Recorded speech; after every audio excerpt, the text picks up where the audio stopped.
The saga of O.J. Simpson is a seemingly never-ending one. From the fateful day in 1994 when his ex-wife Nicole Brown and her friend Ron Goldman were brutally slain, to the epic trial of the century where O.J. was acquitted, to his subsequent jail time for kidnapping and theft charges, O.J.'s story over the past few decades has been the stuff of fiction.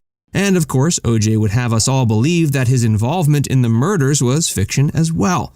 But whenever it seems like the story of the murders in Brentwood and O.J. Simpson in general will lose its place in the spotlight, another twist and turn will reveal itself. In this case, there have been new apparent revelations in recent years that purport to tell the story that O.J. may have had an accomplice when he murdered Nicole and Ron.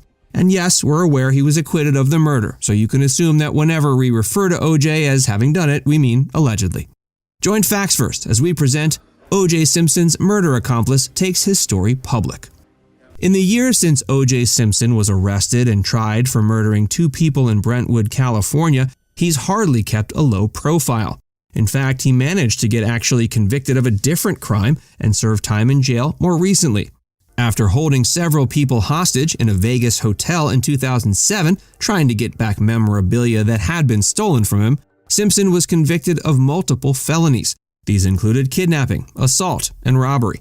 For those convictions, he served 9 years in jail before being released on parole in 2017. In 2021, his parole was lifted, making him a free man once again. Even more recently, the Brentwood murders of 1994 have come back up because of potential new revelations tying a second person to the crime scene. And the idea that O.J. might have had an accomplice, or even that there was potentially a witness, has made people revisit the events of that fateful night. It's important to remember that O.J. has already been tried and acquitted of double homicide in the Nicole Brown and Ron Goldman case, meaning he can't be tried again. But it doesn't mean that if there was another person somehow involved, or there, that they couldn't be potentially charged for any crime they committed or helped commit. The script. In September of 2021, a Miami newspaper called New Times published a story about a man named Charlie Erick. In it, they reported on a movie script that they'd received a copy of. It had been reportedly floating around Hollywood at the time, and they were granted access to it, provided they didn't give up any major secrets from it. But they still published an expose on the script and what it reportedly said about O.J., the murders, and Charlie Erick. The script was written by LA-based producer Eric Labey. New Times spoke to Labey as they were doing research for their story. He confirmed that he wrote it based on purchasing the story option directly from Charlie Erick a couple years prior. He said he has until 2026 to get it finished and produced, after which he loses the rights to the story. When New Times spoke to him, he said he was still working to corroborate the information in the story as told to him by Charlie. He even warned the paper that he might sue them for intellectual property theft if they reported on the script. Clearly, they decided it was worth a lawsuit and published their piece anyway.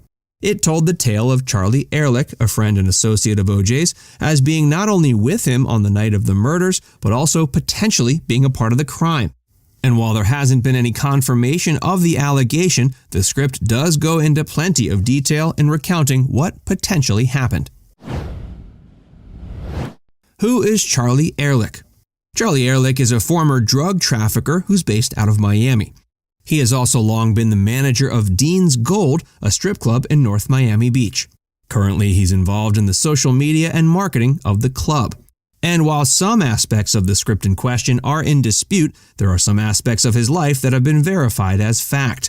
For example, it's known that Charlie was arrested in Atlanta in 1987 for a cocaine operation he ran. By coincidence, the DA who prosecuted the case was Nancy Grace, who went on to become a notable TV personality in the world of crime and justice.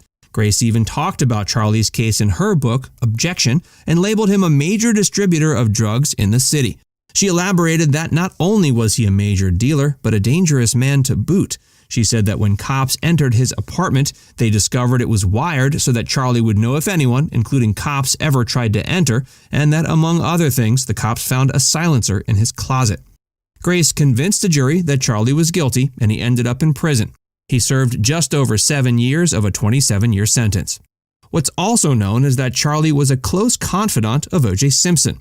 Charlie moved from Miami to LA in the late 80s and through various connections became close with the former football star and actor. Charlie had been apparently moved in order to help traffic cocaine for another dealer, one with ties to Simpson. So eventually the two met and became friends. It's unclear whether Simpson's needs were drug-based or for something else, or even if they were just simply friends. But when O.J. entered the Las Vegas hotel to retrieve his stolen memorabilia in 2007, Charlie was with him. That we know for sure. Charlie was actually convicted right alongside O.J., but for some reason didn't end up serving any jail time for his crime. In an interview with 2020, Charlie admitted to helping out O.J. because he was a friend. He said that he made a stupid mistake by coming along with Simpson and never should have been involved. Was he there for the murders?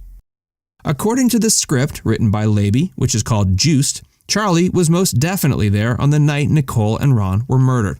It tells the tale of Simpson hanging out at home, ready to leave in the next hour or so for a trip to Chicago. Charlie arrives at his house to ask about a cocaine debt. O.J. then gets enraged, blaming it on his ex-wife, Nicole, as well as her friend, Faye Resnick. In the script, the two decide to go confront Nicole about it at her house. And then, of course, things go south very quickly. In the script, O.J. apparently hands a bloody knife as well as his clothes to another man. But it isn't explicitly said to be Charlie. However, the inference certainly seems to be there. The script is narrated by the character Charlie, and in it he refuses to admit whether or not it was him who was there that night helping O.J. O.J.'s admissions. Things got more complicated when O.J. put out his infamous book, If I Did It, in which he describes the night of the murders in chilling detail. He does it under the guise of, "Here's what hypothetically could have happened if I did it." It's a bizarre book that most people seem to think is his way of confessing to the murders and making money off of the notoriety. But since he'd already been acquitted, he was safe from prosecution. In the book, O.J. corroborates the story being told in the screenplay Juiced. He talks about this hypothetical series of events and includes another person as having been there with him. He even named the person Charlie in the book. O.J. even went on Fox for a one-on-one interview where he talked about the events as he wrote them in the book. In a fairly surreal several minutes, O.J. talks about how things all went down, even laughing a bit when he occasionally points out that he's only talking in hypotheticals. And he talks about his friend Charlie, who it is assumed is Charlie Erick, as the one who carried the knife, as well as who got rid of the evidence. And in real life, O.J.'s bloody clothes and the murder weapon were never found. Charlie denies it all. Of course, Charlie would face serious legal repercussions if he ever admitted to being involved, so he's been at the very least cagey about admitting what happened. But he's made claims that the screenplay contains inaccuracies and that the writer never finished up the deal to secure the rights to the story. And in more recent times, Charlie has brought a lawsuit against the Miami New Times for publishing their 2021 story about the screenplay. The suit claims the article makes it explicit that Charlie was a participant in the Grizzly murders, despite knowing they were getting their information from a screenplay rather than by first-hand accounts or actual evidence. He's currently seeking $20 million in damages from the New Times, but time will tell if he'll win. While it's certainly an odd and interesting twist to the seemingly never-ending story of the O.J. Simpson saga, it seems unlikely that too much will actually come from these new revelations.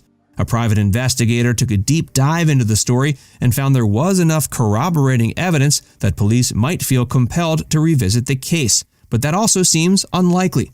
A big reason is that it would be supremely embarrassing for the LAPD if they somehow completely missed that there was an accomplice involved. The state tried O.J. as a solo assailant, and it would look very bad for the LAPD if it was shown that they were that far off.